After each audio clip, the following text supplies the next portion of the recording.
morning. This is Professor Paul Gruhn, Project Planning, ICM590, Quinnipiac University.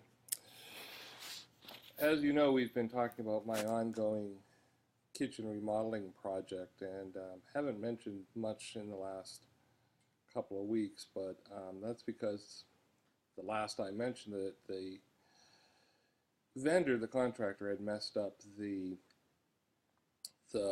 granite and cut our sink wrong. It's about a little after 7 o'clock on Saturday morning, and we're getting ready to have the granite people come to the house and actually finally install the modified and revised granite. If you take a look, kitchen project is still incomplete. And we're still waiting, and we've been feeling like we've been camping for the last almost 2 weeks now, week and a half, and we're excited. Is it possible to be disappointedly excited, I guess? We still very much let down about the fact that the granite's not going to be exactly what we had originally ordered.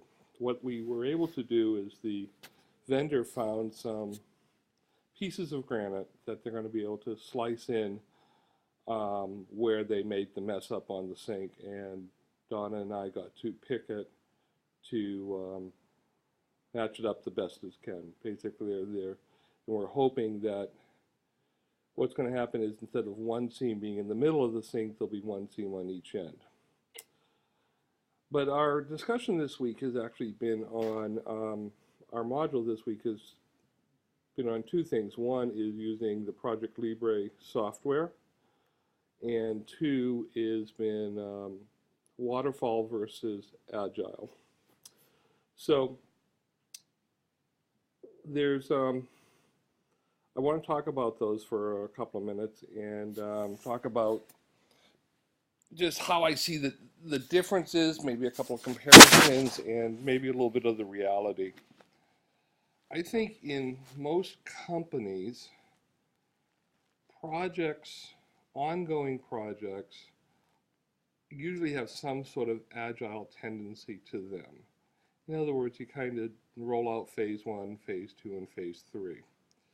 However, in most cases, because of the budgeting and because there's a definite delivery date, waterfall is used a lot, and especially that waterfall has this tendency to be able to say start, middle, and end, and that I am done.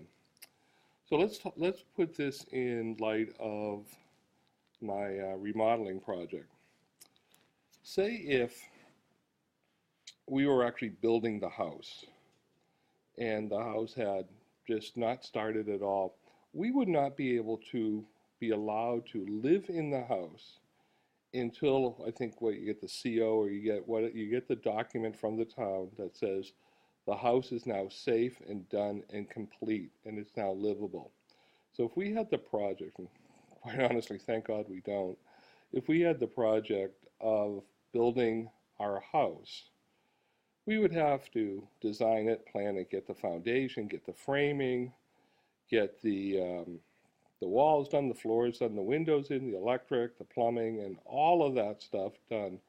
And at the point that the contractor would be able to give us the keys and they would say, we are done, the house is done, we would not get to use the house until the project was done. And that's waterfall, where what happens is it starts here and it goes, and then boom, it goes down, it's done.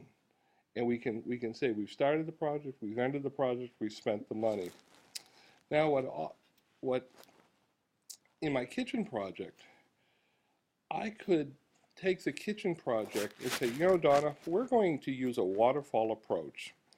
And that waterfall approach says, we're not going to be done this project until everything's done, and you don't get to use it. You don't get to use the kitchen until everything's done. The walls have to be painted, The granite has to be in, the plumbing has to be in, the sinks have to be in, the windows have to be in, the floor has to be in, the trim has to be on, and the new furniture that she wants to buy has to be done. We're not going to use the upstairs area, the kitchen, living room, dining room area, until everything's 100% done, because I want to make sure that it's perfect. I don't think that's going to fly at all. And what we're doing is probably a more agile approach. And the agile approach is saying, we're going to get a little bit of it done and use it and test it and work on it, and then work on the next set of deliverables and then work on those.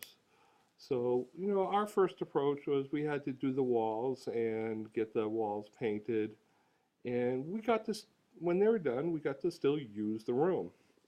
When we're done with the granite and when the plumber comes on Monday, we'll get to then use the kitchen, has a kitchen. Our next plan is we're going to get the windows done. I've secured a contractor to do the windows. We know which windows we want.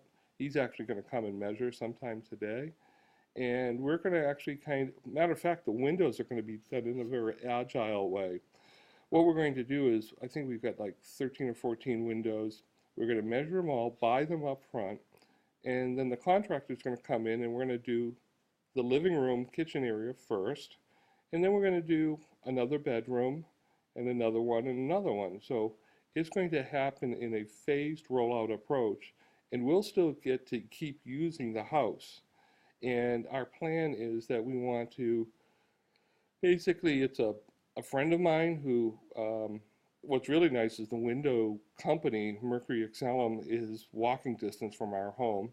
I'm getting the windows at cost. He's helping me with the windows. He's done them before.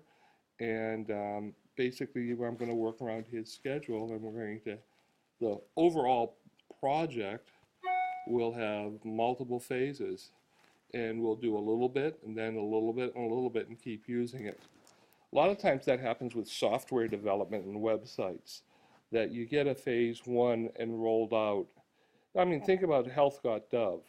Health.gov is definitely going through a lot of problems in their rollout for a lot of reasons. They didn't expect the capacity.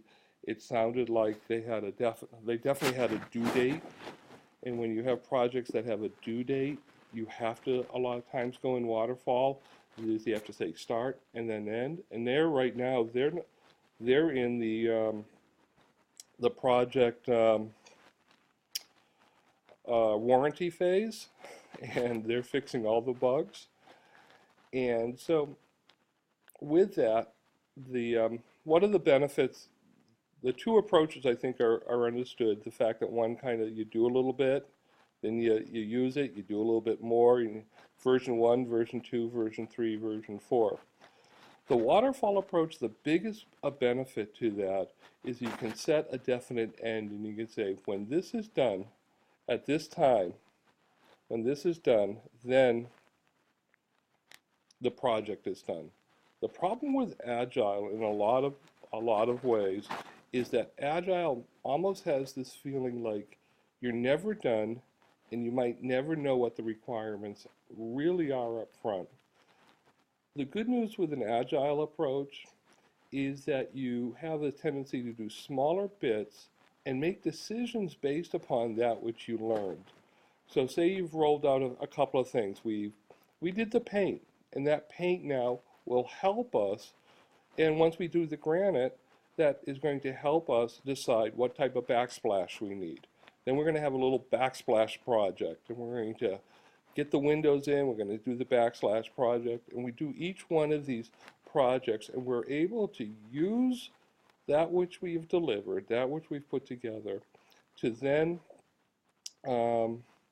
decide our next step of deliverables. Waterfall almost says, I know everything I want up front, this is the way we're going to do it, and boom, deliver it. I was involved in a Y2K project at Yale back in the year 2000.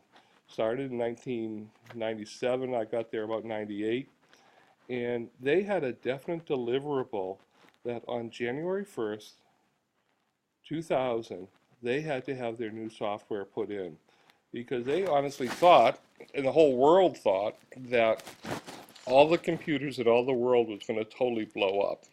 Well, as we know, that didn't happen, and that what ended up happening was the world kept going. But we had to definitely deliver our software, and all the subsystems had to have those all ready to go live on January 1st. That was a very waterfall approach. And then basically they were in warranty period throughout, heck, I've been there now almost 16 years, so they've been, it's 2013, so we've been using that Oracle software now for 13 years. So, and in a very agile manner, we've been improving it and working on it ever since. I almost think of a agile approach as being a bunch of mini milestones to a big waterfall project that probably will never end. Biggest problem? Maybe the budget will never end either, and maybe this thing will cost forever. Honestly, that's my fear as I'm dealing with the housing project here, my remodeling project. It's one thing to buy the granite, buy the windows, buy the flooring, get the furniture, and then what's going to happen? Am I going to need a new roof? Am I going to need a new driveway? Am I going to need garage doors? Who knows what else is going to happen? So I guess one could say that home ownership is definitely agile. However, if you had a home and you were fixing it up with a definite goal to sell it, that you want to sell it in a year, and you say, I'm going to fix up my home for the next year because I am selling my house to retire or to move on. Well, we don't know when we're going to retire. We're not sure when we're going to sell it. So we're basically working on it in a very agile manner, enjoy it along the way, and hopefully we're getting some benefit out of it for now. So I hope this has helped in a practical way explain the difference between an agile approach and a waterfall approach to project management. And hopefully the next video we'll actually see a countertop that's complete and plumbing that actually works, and Donna and I won't be camping anymore.